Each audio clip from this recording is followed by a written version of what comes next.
eu cheguei aqui em Porto Velho em 2010 para buscar o primeiro emprego como economista e o que eu queria mesmo, né, existia duas relações.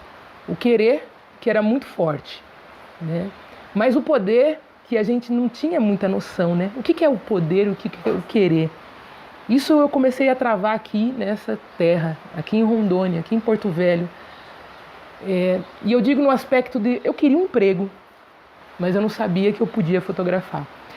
Eu queria me estabelecer, mas eu não sabia que eu podia conhecer outras formas de vivenciar a minha própria experiência como Marcela, né? E aqui foi essa relação se estreitando a partir da fotografia, a princípio, quando eu comecei a ser reconhecida como barbadiana. Quando começaram a perguntar se eu era uma Johnson, se eu era uma Maloney. Aquilo me trouxe uma dúvida, né? O que seria? Até mesmo pela frequência, né? Que isso ia se dando nos dias, né? Eu ia para a cidade, sempre essa pergunta surgia de alguma maneira. E isso me trazia também esses aspectos de, mas espera lá, existe uma relação entre a minha imagem e o que a cidade talvez estivesse tentando querer me dizer. E ao perguntar para uma artista plástica, Margot Paiva, eu tive uma resposta que eu não imaginava, inclusive, famílias tradicionais negras de Rondônia. O que seriam famílias tradicionais negras, né? Nos livros de história a gente sabe que família tradicional, ou a gente recebe que família tradicional são esses quatrocentões, são pessoas que têm poder aquisitivo. Aqui em Rondônia eu conheci outras famílias tradicionais muito mais, vamos dizer, ricas do que eu imaginava conceber.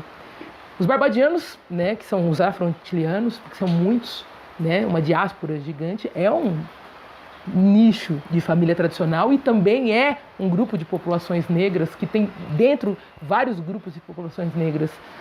Aí os ribeirinhos, as margens do rio, outras famílias tradicionais que são outros grupos de potências negras, que existem muitos grupos de potências negras. E aqui eu comecei a perceber aspectos fundamentais de negritude que eu nunca percebi, por exemplo, em São Paulo, em Jaú, onde eu nasci, né? E isso começou a me trazer e me despertar um interesse pela imagem, ao ser reconhecida como barbadiana e depois começar a caminhar num lugar que eu não conhecia, ou seja, fora da minha cabeça. E ali começou a me interessar tudo aquilo que eu não sabia. O aspecto mais fundamental dessa trajetória, que eu digo que Rondônia me possibilitou, né? O interesse pela imagem, o interesse pela cultura que essas imagens me passaram e o interesse por aquilo que eu não conhecia. Então, é um processo que, eu falo, Rondônia é um processo, né? A Marcela é um processo, até mesmo porque a gente não conhece a verdadeira história. Aqui eu pude me situar que a verdadeira história ainda está para ser contada, principalmente dos indígenas, né? Mas aqui tem muita coisa para... Por isso que eu falo que aqui é uma potência. E a minha história começa num lugar potente, né? Um corpo negro, desconhecido, e uma Amazônia completamente invisibilizada. Que chegue eu vejo ou sinta tanto sentido, né? Da pedra ao ar, ao mar, joelho no chão, é rezar pra